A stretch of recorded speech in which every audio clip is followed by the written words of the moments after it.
Good morning friends. So welcome to the prelims booster session. आज का हमारा पहला टॉपिक है PLFS सर्वे। तो पीरियोडिक लेबर फोर्स सर्वे जो है, उन्होंने इस बार माइग्रेशन का भी डेटा जो है वो पहली बार जो है वो कलेक्ट किया है। तो इस डेटा में कहा गया है कि 88% जो माइग्रेंट्स हैं वो विद इन अ स्टेट ही, अपनी खुद की स्टेट में ही जो है वो मूव किए हैं इन द ईयर 2020-21। अब इस सर्वे में कहा गया है कि माइग्रेशन रेट जो है वो अक्रॉस द कंट्री 28.9% रहा है जुलाई 2020 टू 2021 पीरियड के बीच में। और जो है इस सर्वे ने रूरल से रूरल, रूरल से अर्बन, अर्बन से रूरल और अर्बन टू अर्बन जो है माइग्रेशन को कैप्चर किया है। अब माइग्रेशन क्या होता है? बेसिकली वही आपका कि मूवमेंट ऑफ पीपल फ्रॉम उनकी जो यूजुअल प्लेस ऑफ रेजिडेंस है उससे वो कहीं और मूव हो रहे हैं, उसको हम माइग्रेशन कहते हैं। तो माइग्रेशन इंटरनल भी हो सकता है और इंटरनेशनल भी हो सकता है। मतलब आप अपनी कंट्री ऑफ रेजिडेंस को छोड़ के आप दूसरी कंट्री में जा रहे हो, या फिर आप इंटरनल भी कर सकते हो, एक स्टेट से दूसरी स्टेट में जा रहे हो, या फिर आप अपनी ही स्टेट में अपनी डिस्ट्रिक्ट से दूसरे डिस्ट्रिक्ट जा रहे हो।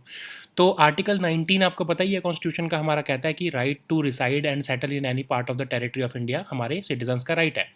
2011 के सेंसस में अब इसको 6 करोड़ मत गिनना, 60 करोड़ जो है माइग्रेंट्स थे 2011 में। तो ये टाइपो है, 60 करोड़ है यहाँ पर। 60 करोड़ माइग्रेंट्स थे 2011 में। और जो है उनकी जो है पॉपुलेशन उससे पहले जो है माइग्रेंट्स जो थे 2001 में वो 31.5 करोड़ थे। 2011 में 99% जो टोटल माइग्रेशन थी वो इंटरनल थी, मतलब कंट्री के अंदर अंदर ही थी। और जो कंट्री छोड़कर जाने वाले लोग थे वो 1% थे सिर्फ, ठीक है, टोटल माइग्रेशन के। अब पैटर्न्स ऑफ माइग्रेशन भी देख लेते हैं।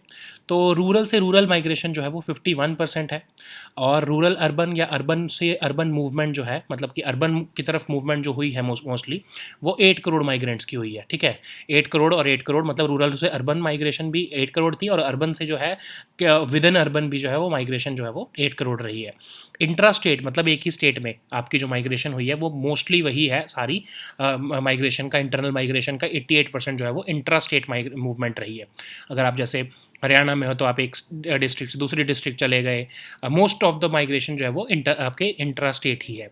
2011 के सेंसस के मुताबिक 5.4 करोड़ जो है इंटर स्टेट माइग्रेंट्स थे, और जो है उत्तर प्रदेश और बिहार जो है वो सबसे ज़्यादा कंट्रीब्यूट करने वाले, इंटर स्टेट माइग्रेंट्स में कंट्रीब्यूट करने वाले ये दो स्टेट थे, और महाराष्ट्र और दिल्ली जो है वो सबसे ज़्यादा माइग्रेंट्स रिसीव करने वाले स्टेट्स थे।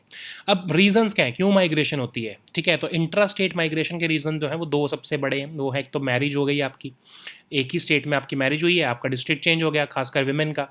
और वर्क भी हो सकता है, ठीक है, वर्क के लिए भी आप दूसरे डिस्ट्रिक्ट जा सकते हो। इंटर स्टेट माइग्रेशन का सबसे बड़ा जो रीज़न है वो वर्क ही है, कि आप एक समझ लो उत्तर प्रदेश से जो माइग्रेंट मूव होकर महाराष्ट्र जा रहा है या दिल्ली जा रहा है, तो सबसे ज़्यादा इंटर स्टेट का जो रीज़न है वो वर्क ही है। Size of migrant labour force क्या है? तो 5 करोड़ माइग्रेंट वर्कर्स जो है 2011 में थे, और इकोनॉमिक सर्वे हमारा कह रहा है 2016-17 में कि 2001 से 2011 के बीच में लगभग 6 करोड़ जो है वो इंटर स्टेट लेबर माइग्रेंट्स रहे हैं। अब इश्यूज़ क्या आते हैं हमारे माइग्रेंट लेबर को? एक तो लैक ऑफ सोशल सिक्योरिटी और हेल्थ बेनिफिट्स नहीं है, पोर्टेबिलिटी ऑफ स्कीम्स नहीं है। जो एक समझ लो उत्तर प्रदेश गवर्नमेंट जो स्कीम्स दे रही है, उस स्कीम्स का फ़ायदा आप महाराष्ट्र में नहीं ले सकते, ठीक है। उसी के लिए गवर्नमेंट ने आपको one nation one ration card scheme जो है वो लॉन्च की थी, कि एटलीस्ट ये जो बेसिक फूड की जो आपकी स्कीम्स हैं उनको पोर्टेबिलिटी की जा सके। फिर अफोर्डेबल हाउसिंग और बेसिक एमेनिटीज़ की फैसिलिटीज़ नहीं है अर्बन एरियाज़ में, इसलिए माइग्रेट कर लेते हैं कुछ जो है लोग। और प्रोटेक्शन स्कीम्स जो हैं under inter state migration workman act जो है वो भी उसकी इम्प्लीमेंटेशन अच्छी नहीं होती, तो इसलिए भी जो है माइग्रेशन होती है, ठीक है। और जैसे कोविड जैसी सिचुएशन आ जाती है तो भी जो है, लॉकडाउन जैसी सिचुएशन से भी माइग्रेंट्स को जो है वो बहुत दिक्कत होती है। तो ये कुछ उनके प्रॉब्लम्स हैं। नेक्स्ट हमारा टॉपिक है ऑक्शन ऑफ 5G।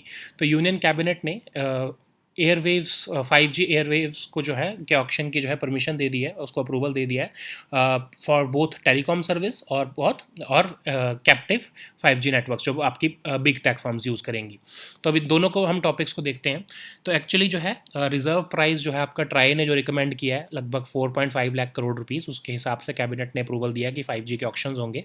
ये आज तक की सबसे बड़ी biggest ever auction of spectrum होगा।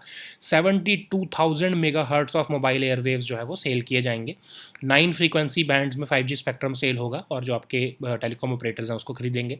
अब जो है कैप्टिव 5G नेटवर्क्स को भी जो है बेचने की बात की जा रही है। तो कैप्टिव 5G नेटवर्क क्या होता है कि अभी आपके समझ लो कि बड़ी कंपनीज़ को ही आप समझ लो, रिलायंस लगा लो या इवन आदित्य बिरला ग्रुप लगा लो, कोई भी बड़ी कंपनी लगा लो, तो उनको अपने जो है इंटरनल यूज़ के लिए, या बिग टेक फर्म्स को जो है अपने इंटरनल यूज़ के लिए अभी क्या होता है कि उनको डिपेंडेंट रहना पड़ता है कि उनको एयरटेल के से कुछ लीज पे लेना पड़ता है, रिलायंस जियो के कनेक्शन लेने पड़ते हैं।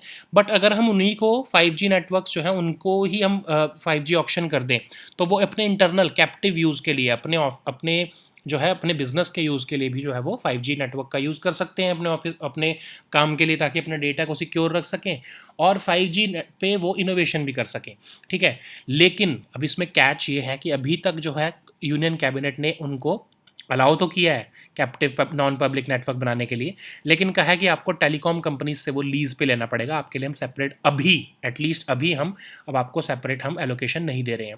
लेकिन ट्राई को कहा है कमेटी बनाने के लिए कि आप डिमांड स्टडी करो, अगर बहुत सारी बिग टेक कंपनीज कहती हैं तो हम उनको डायरेक्टली भी एलोकेट कर देंगे, उनको टेलीकॉम कंपनीज पर डिपेंडेंट नहीं रहना पड़ेगा। ठीक है, तो जर्मनी ऐसी कंट्री है, बहुत सारी कंट्रीज़ में ऑफकोर्स ये प्राइवेट 5G नेटवर्क जो है वो दिए जा रहे हैं बिग टेक कंपनीज को डायरेक्टली, सो दैट उनको टेलीकॉम कंपनीज पे डिपेंडेंट ना रहना पड़े। जैसे जर्मनी है, उसने 5G प्राइवेट लाइसेंसेस दिए बड़ी बड़ी कंपनीज को, जैसे BMW, बॉश, लुफ्थांसा एटसेट्रा को, ताकि वो अपने एक्सक्लूसिव नेटवर्क चला सकें। तो अब आपका बेसिक क्वेश्चन भी यही है कि 5G होता क्या है। 5G जो है वो एक क्वांटम लीप है over 4G networks, 10 times faster internet और 10 times improvement in latency. Latency क्या होती है, जो आपका मैसेज सिग्नल सेंड करने में और रिसीव करने में जो टाइम लगता है उसको हम कहते हैं, जितना वो कम टाइम होगा उतना अच्छी आपकी परफॉर्मेंस आएगी इंटरनेट की स्पीड की। तो इसलिए जो है 10 टाइम्स इसमें जो है इंप्रूवमेंट देखने को मिल रही है 5G में as compare to 4G in terms of latency. ठीक है, 5G जो है वो लगभग मतलब पूरी की पूरी डीलिंग जो है ये कि मैसेज आपके फ़ोन से जो है इंटरनेट के थ्रू जो गया है और रिसीव हुआ है वो सिर्फ 1 मिलीसेकंड के टाइम पर फ्रेम पर आ जाएगा 5G में, और इसमें आप अनलिमिटेड जो है डिवाइसेस को कनेक्ट कर पाओगे, और इसका जो रिस्पॉन्स टाइम है वो 200 टाइम्स फास्टर दैन ह्यूमंस रहेगा। ठीक है, सो नेक्स्ट हमारा टॉपिक है यूएस फेडरल रिजर्व। बहुत इंपॉर्टेंट टॉपिक है, इस बार प्रीलिम्स पे क्वेश्चन भी आया है। तो यूएस फेडरल रिजर्व ने 28 साल बाद इतना बड़ा जो है अपने इंटरेस्ट रेट्स में हाइक किया है, लगभग मतलब 75 बेसिस पॉइंट्स का, 0.7% 5% का। क्यों किया है? क्योंकि इन्फ्लेशन इतनी ज़्यादा पहुंच चुकी है, रिटेल इन्फ्लेशन उनकी 8.6% पहुंच चुकी है, जो इन्फ्लेशन उनकी 1% या 2% के आसपास रहती थी वो 8.6% पहुंच चुकी है, इवन इंडिया से भी ज़्यादा पहुंच चुकी है। तो ये आप 8.6% सोचो, इंडिया के जीडीपी का सोचो, हमारी इधर 7% के आसपास चल रही है, तो इंडिया का जीडीपी भी 2.3 2.7 2.8 ट्रिलियन डॉलर है, इनका तो जीडीपी भी $15 ट्रिलियन $16 ट्रिलियन है, तो उसका 8.6% तो बहुत ज़्यादा फिगर हो जाती है। ठीक है, तो रिटेल इन्फ्लेशन जो है वो बहुत ज़्यादा बढ़ गई है यूएस में। मई में के अगर हम आंकड़े देखें तो जो है, जो एक्सेस जो लिक्विडिटी आ गई है मार्केट में, उसको जो है मॉप अप करने के लिए यूएस फेडरल रिजर्व ने इंटरेस्ट रेट का हाइक किया है, ताकि वो पैसा वापस सक इन कर ले। ठीक है, तो अब इसका इम्पैक्ट इंडिया पे क्या पड़ेगा, तो ये क्वेश्चन प्रीलिम्स 2022 में भी आया था। उससे क्या होता है कि जब इंटरेस्ट रेट यूएस में आप हाइक करोगे, इंटरेस्ट रेट हाइक हुआ, मार्केट से पैसा उठाकर यूएस फेडरल रिजर्व ने अपनी जेब में रख लिया। ठीक है, अब मार्केट में उतना परसेंटेज पैसा कम है, अब पैसा मार्केट में कम है, तो जो समझ लो बैंक्स हैं या जो इन्वेस्टर्स हैं, उनको जो बोरोअर्स हैं बेसिकली, उनको मार्केट में से पैसा उठाना है, मार्केट में पैसा ऑलरेडी कम है, तो वो क्या करेंगे, उनको वो फोर्स हो जाएंगे कि उनको इंटरेस्ट ज़्यादा देना पड़ेगा। ताकि आपके मार्केट में अगर पैसा बहुत अवेलेबल है और आप लोन लेने जाते हो, आपको दिख रहा है कि बहुत सारे लोग आपको लोन देने को तैयार है, तो आप कहोगे कि ठीक है, मैं लेकिन सिर्फ 2% इंटरेस्ट रेट दूंगा। लेकिन मार्केट में अगर पैसा ही कम है तो बहुत मुश्किल है आपको वहाँ से लोन उठाना, तो आप ज़्यादा इंटरेस्ट देने के लिए वहाँ पर जो है वो तैयार हो जाओगे। ठीक है, तो क्योंकि आप ज़्यादा इंटरेस्ट देने को तैयार हो गए हो, तो जो फॉरेन इंस्टीट्यूशनल इन्वेस्टर्स वो इंडिया में जो इन्वेस्टमेंट करके बैठे हैं, तो उनको दिखेगा कि यूएस में फेडरल रिजर्व ने इंटरेस्ट रेट हाइक किया, तो वहाँ पे जो बोरोअर्स होंगे वो ज़्यादा हमें इंटरेस्ट रेट देने को तैयार हो जाएंगे, तो वो अपना इंडिया में से इन्वेस्टमेंट्स को निकालेंगे और वो वहाँ यूएस में वापस जो है वो इन्वेस्ट करने लगेंगे। ठीक है, तो इसीलिए यही देखने को मिल रहा है। 2 लाख करोड़ का जो है नेट फॉरेन फंड आउटफ्लो हुआ है इंडिया में 2022 में, और उसमें से 90% जो है ये इन्हीं फॉरेन पोर्टफोलियो इन्वेस्टर्स का हुआ है, जो इंडिया की वैसे स्टॉक मार्केट में इन्वेस्ट करते थे, बट उन्होंने देखा कि यूएस फेडरल रिजर्व जो है वो पैसा जो इंटरेस्ट रेट वो बढ़ाने लगा है, तो उनके लिए वो यूएस की जो मार्केट है वो इस टाइम पर अट्रैक्टिव हो गई और वो पैसा यहाँ से निकाल कर वापस वहाँ पर इन्वेस्ट कर रहे हैं, ठीक है। तो यूएस फेडरल रिजर्व के बेसिक्स यही हैं कि सेंट्रल बैंक है यूएस का, वो चेयरमैन और वाइस चेयरमैन जो है उनके यूएस प्रेसिडेंट जो है वो अपॉइंट करते हैं for a period of 4 years. 1913 में यूएस कांग्रेस ने इसको बनाया है। अब यूएस फेड रेट चेंज का इम्पैक्ट इंडियन मार्केट्स पे क्या पड़ता है, तो अब आपको पता होना चाहिए कि यूएस जो है वहाँ एक ऑलरेडी डेवलप्ड नेशन है, तो उनकी ग्रोथ पॉसिबिलिटीज़ कोई बहुत ज़्यादा नहीं है, लिमिटेड ग्रोथ पॉसिबिलिटीज़ है। उससे क्या होता है कि वो उनके जो इंटरेस्ट रेट्स हैं वो मोर और लेस सिमिलर रहते हैं, ना उनकी इन्फ्लेशन की प्रॉब्लम रहती है। इन्फ्लेशन भी कब आती है आपकी, जब ग्रोथ पोटेंशियल हो इकोनॉमी, तो ठीक है। तो इंडिया एक डेवलपिंग इकोनॉमी है, ग्रोथ अपॉर्चुनिटीज़ मासिव हैं, तो इंटरेस्ट रेट्स जो हैं इंडिया में वो बहुत ज़्यादा फ्लेक्सिबल हैं एज़ कम्पेयर टू यूएस, क्योंकि इंडिया में इन्फ्लेशन के भी बहुत ज़्यादा जो है वो चांस है, ग्रोथ का चांस है, तो इंटरेस्ट रेट्स उसी के ऊपर डिपेंड करते हैं। तो होता क्या है कि जब इंडिया में इंटरेस्ट रेट ज़्यादा मिल रहा है, यूएस में इंटरेस्ट रेट कम मिल रहा है, तो वहाँ के जो इन्वेस्टर्स हैं यूएस के, वो यूएस में से पैसा बोरो कर लेते हैं। समझ लो वहाँ पर 1% पे आपने इंटरेस्ट पे आपने बोरो कर लिया यूएस में पैसा और उस पैसे को आपने इंडिया की मार्केट में इन्वेस्ट कर दिया। यहाँ पे आपको 6%, 7% या इवन 8% इंटरेस्ट मिल रहा है, तो आप उससे इनकम कमा रहे हो। तो फॉरेन इन्वेस्टर्स वहाँ से बोरो करके हैविली इंडिया में कैपिटल को इन्फ्यूज़ कर देते हैं, क्योंकि यहाँ पर इंटरेस्ट रेट्स हाई है। लेकिन अगर ये उल्टा हो जाए, यूएस में इंटरेस्ट रेट्स बढ़ जाएँ, तो वो अपना यहाँ से मार्केट से पैसा निकालना लगेंगे, और उनको क्योंकि वहाँ पर मार्केट उनको जो है वो पैसा इंटरेस्ट रेट्स उनको ज़्यादा मिल जाएगा, उनको इन्वेस्टमेंट का जो है वो ज़्यादा उनको रिटर्न मिल जाएगा, तो वो इंडिया में से पैसा निकाल कर वापस अपनी कंट्री यूएस में लगाने लगेंगे। तो यही इंडिया की मार्केट के ऊपर इम्पैक्ट पड़ता है, ठीक है। सिर्फ इंडिया की मार्केट के ऊपर नहीं, ग्लोबली इम्पैक्ट यही पड़ता है। और इससे फ़र्क क्या पड़ेगा, क्योंकि आपका जो है इन्वेस्टर्स ने पैसा निकालना शुरू कर दिया, रुपी की जो है वो जो है डिमांड कम हो गई, उससे क्या होगा, रुपी की डिवैल्यूएशन होने लग जाती है।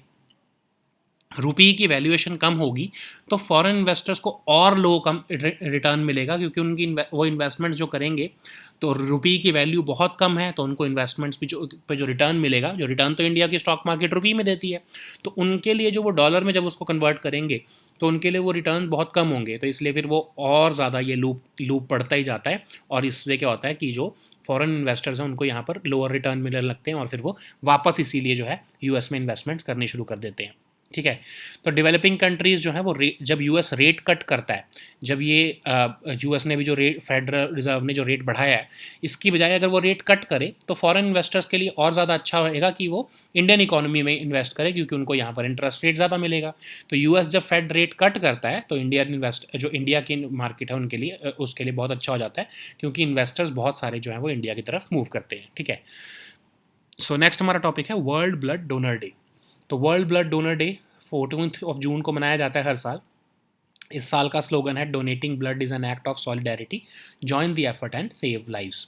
तो ये दिन इसलिए मनाया जाता है क्योंकि इस दिन ही जो है कार्ल लैंडस्टीनर, तो ये ही वो पर्सन थे जिन्होंने, या साइंटिस्ट थे जिन्होंने ह्यूमन ब्लड को जो है ब्लड ग्रुप्स के अंदर जो है वो डिलिनेट किया या डिस्टिंग्विश किया। तो हमारा WHO कहता है कि ब्लड डोनेशन जो है वो 1% ऑफ द पॉपुलेशन के हिसाब से होनी चाहिए, वो बियर मिनिमम है, इतना बेसिक रिजर्व जो है कंट्रीज़ के पास रखा होना चाहिए। लेकिन सेम डेटा के मुताबिक, WHO के ही डेटा के मुताबिक, इंडिया के पास 15% जो है वो एक तरह से रिजर्व जो है ब्लड के कम रहते हैं, जो कि हमारी डिमांड पूरी करने के लिए 15% कम है, ठीक है। नेक्स्ट हमारा टॉपिक है ब्लैक डेथ। तो एक स्टडी पब्लिश हुई है जर्नल नेचर में, तो उसमें रिसर्चर्स ने क्लेम किया है कि जो ये ब्लैक डेथ की जो पेंडेमिक आई थी, जो 1346 से 53 के बीच में western Asia, northern Africa, middle east और यूरोप के एरिया में, जो कि ब्यूबोनिक प्लेग था एक बेसिकली, वो एक्चुअली में नदन किर्गिस्तान के एरिया में से ओरिजिनेट हुआ था, ठीक है। तो ये कैसे उन्होंने जो है डेटा से कैसे उन्हें पता लगा, ये भी हम देखेंगे, बट पहले तो हम देखते हैं ब्लैक डेथ क्या था। तो ये एक ब्यूबोनिक प्लेग था जो कि येरसीना पेस्टिस नाम के बैक्टीरिया से फैल रहा था। तो इसको इंसेक्ट जो थे, फ्लीज होते हैं आपके इंसेक्ट, जो कि रोडेंट के थ्रू कैरी किए जाते हैं, वो इसको फैला रहे थे लोगों में। तो और ये लोगों में या तो ह्यूमन फ्ली के थ्रू फैल रहा था या फिर इवन रेस्पिरेटरी सिस्टम के थ्रू भी फैल रहा था। इसमें जो है लोगों को ब्यूबोज हो जाते थे। ब्यूबोज में क्या होता है कि आपके लिम्फ हो जाते हैं, ब्लैक कलर के काले काले से एक तरह से निशान पड़ जाते थे शरीर के ऊपर। इसमें क्या होता था कि जब भी सिम्टम्स आएंगे बॉडी में तो उसमें फीवर और वॉमिटिंग ऑफ ब्लड की वॉमिटिंग होती थी, और मोस्टली जो विक्टिम्स थे वो 2 से 7 दिनों के बीच में मर जाते थे। कहा जाता है कि उस टाइम पर यूरोप की 52 से 55% पॉपुलेशन जो है वो ख़त्म हो गई थी इसी ब्यूबोनिक प्लेग के अंदर ही। ठीक है, अब कैसे उन्हें पता लगा कि किर्गिस्तान से ही जो है इसका ओरिजिन हुआ?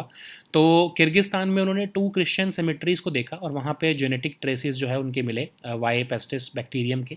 तो उससे उनका एक क्लेम कर रहे हैं नेचर में जो जर्नल में जो आपके साइंटिस्ट कि एक्चुअली नदन किर्गिस्तान के एरिया से शुरू हुआ था। ठीक है, क्योंकि ये 1333-1339 के पीरियड में जो है ये ट्रेसेस मिले हैं। उस टाइम पर तो ग्लोबल लेवल पर ये फैला भी नहीं था, मतलब उनके जो आपके ब्लैक डेथ जो है जब फैला था उससे 7-8 साल पहले की जो है उसके ट्रेसेस किर्गिस्तान में मिले हैं, तो उनको लग रहा है कि एक्चुअली में यहीं से इसका मतलब ओरिजिनेट हुआ है। अब कुछ हिस्टोरियंस तो कहते हैं कि चाइना से ओरिजिनेट हुआ था, लेकिन अब ये न्यू क्लेम आया है कि ये नॉर्दर्न किर्गिस्तान से ओरिजिनेट हुआ है। अब इसको ब्लैक डेथ क्यों कहते थे? क्योंकि वही आपके बॉडी पे जो मैं आपको बता रहा हूँ कि लिम्फ नोड्स हो जाते थे, ब्लैक कलर के मार्क्स हो जाते थे, जिसको भी ये डिसीज़ होती थी, जो इसके विक्टिम्स होते थे और उनकी बॉडी पे दिखते थे, तो इसलिए कहा जाता था कि ये ब्लैक डेथ है, इसका नाम उन्होंने रख दिया था। नेक्स्ट हमारा टॉपिक है इंटरनेशनल एल्बिनिज़म डे। तो 13 जून को इंटरनेशनल एल्बिनिज़म डे मनाया जाता है ताकि जो पर्सन इससे पीड़ित हैं उनके खिलाफ अटैक्स या डिस्क्रिमिनेशन से प्रिवेंट किया जा सके, अवेयरनेस जनरेट करके। तो इस साल का थीम है united in making our voice heard. Albinism क्या होता है? एक नॉन कंटेजियस डिसीज़ है, जेनेटिकली इनहेरिट की जाती है जनरली डिसीज़। इसमें आपकी स्किन के ऊपर मेलानिन नहीं बनता है, आपकी आइज़ पे आपके हेयर पे भी मेलानिन नहीं बनता है। तो इससे क्या होता है आपकी स्किन बहुत ही वल्नरेबल हो जाती है। तो उस पर ज़रा से भी सन या ब्राइट लाइट पड़ी तो जो है बहुत ज़्यादा डैमेज हो सकता है स्किन को, आँखों को या फिर जो है हेयर को। तो मोस्टली जितने भी एल्बिनिज़म से पीड़ित लोग होते हैं वो विजुअली इम्पेयर्ड होते हैं और उनके स्किन कैंसर डेवलप होने के बहुत प्रोन होते हैं। ठीक है, इन्फेक्शियस नहीं है ये, याद रखो, नॉन कंटेजियस है, तो इसलिए हमारे लिए कुछ बेसिक फैक्ट्स इंपॉर्टेंट है जानने के लिए। नेक्स्ट हमारा टॉपिक है एक्सरसाइज संप्रीति 10। तो इंडिया और बांग्लादेश के बीच में जॉइंट मिलिट्री एक्सरसाइज है। रिसेंटली ये जशोर मिलिट्री स्टेशन बांग्लादेश में इसको कंप्लीट किया गया। मिलिट्री रिलेशंस जो है स्ट्रेंथन करने के लिए एक्सरसाइज की जाती है। ठीक है, so now let us see all these topics in English. So the first topic is PLFS survey, that is the periodic labor force survey. So the latest periodic labor force survey data suggests that 88% of the migrants in India moved within the same state in the year 2020 and 21. So this is the first time that this PLFS survey is capturing this data. So actually PLFS survey is conducted by the National Sample Survey Office, that is under the Ministry of Statistics and Program Implementation. And for the first time they have collected this data on migration also. So migration rate remains 28.9% during this July 2020 to 2021 period, and they have captured data regarding rural to rural areas migration, rural to urban, urban to rural, and urban to urban migration. So migration is basically movement of people from their usual place of residence.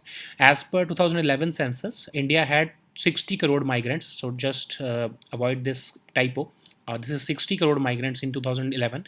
That is about 38% of the population were migrants, and this is compared to 31.5 crore migrants which were there in 2001. Okay, so in 2011 99% of the total migration was internal, that is within the country, and 1% of the migration was international migrants. So immigration was 1%. So what is the pattern of migration during this period? So rural to rural migration basically takes up 58.4% of the internal migration. Rural to urban and urban to urban movement, basically any movement towards the urban area accounts for 8 crore plus 8 crore, total 16 crore of migration. Intra-state movement accounts for almost 88% of all internal migration. As per the 2011 census, there were about 5.4 crore interstate migrants, And interstate migrants means you're moving from one state to another state for any purpose, work, marriage, or anything. So Uttar Pradesh and Bihar were the largest source of interstate migrants, and Maharashtra and Delhi were the largest receiver states. So what are the reasons of these intrastate migration? So intrastate means within the state migration. So basically marriage or any work, that these two are the major causes of intrastate migration. And for interstate migration, work is the major cause of interstate migration.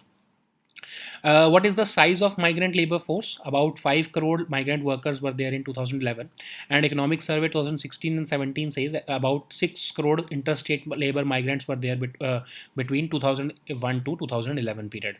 So there are several issues faced by the migrant labor. Lack of social security is one of them. Health benefits are not available to them.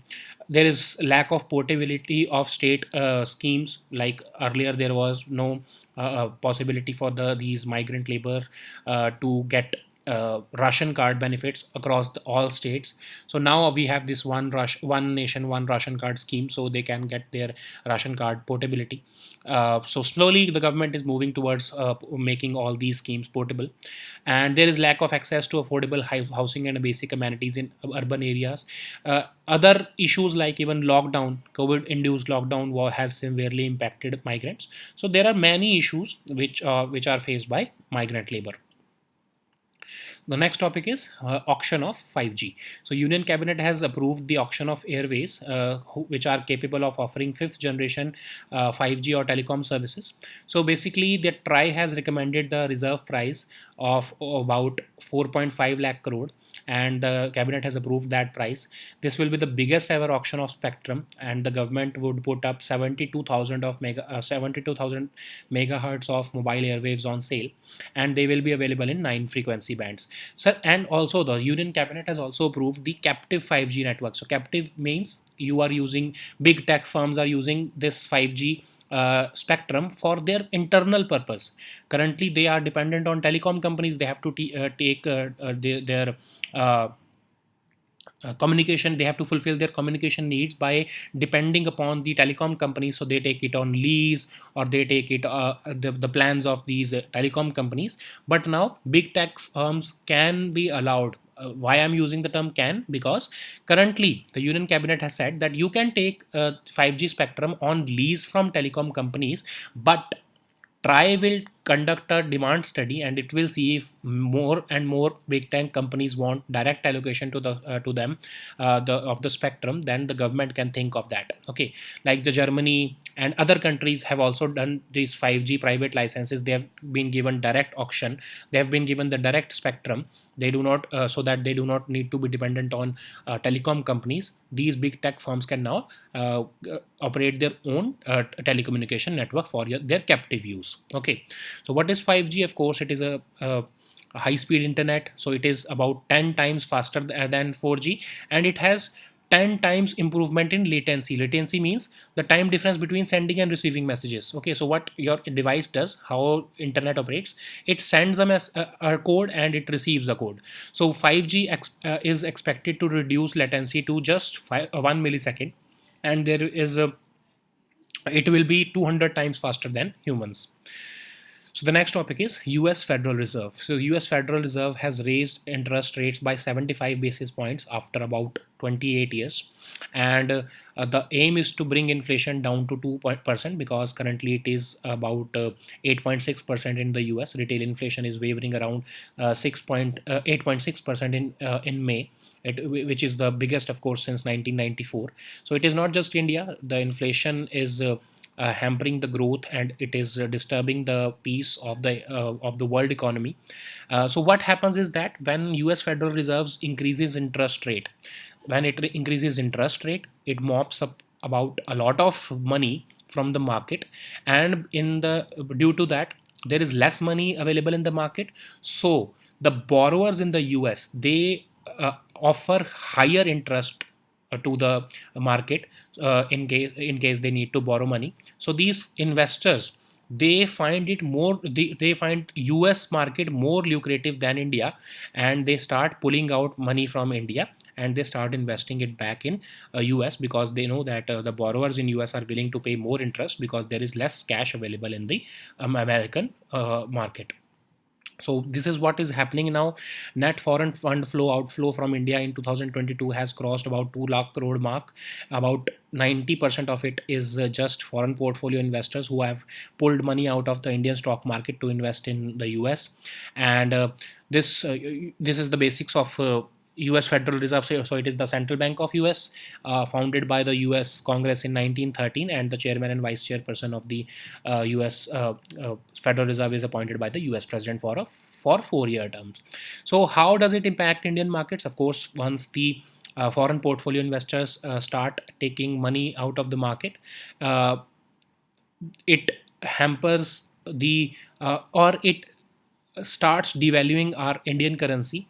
And because our currency devaluates, the existing even the existing foreign investors find that their returns on it and their investments become low, because we generally pay interest to them in rupees, but because rupee has been devalued and they have to convert it in dollars, so their returns are lower. That's why it starts another cycle that foreign investors are tempted to pull more money out of Indian markets because they are getting less money, less returns on their investments. Okay, so of course, developing countries like India depend that U.S. Federal Reserve cuts their rate so that their economy becomes less lucrative for the foreign investors, and the Indian economy becomes more lucrative, because it will offer them higher returns than the U.S. market.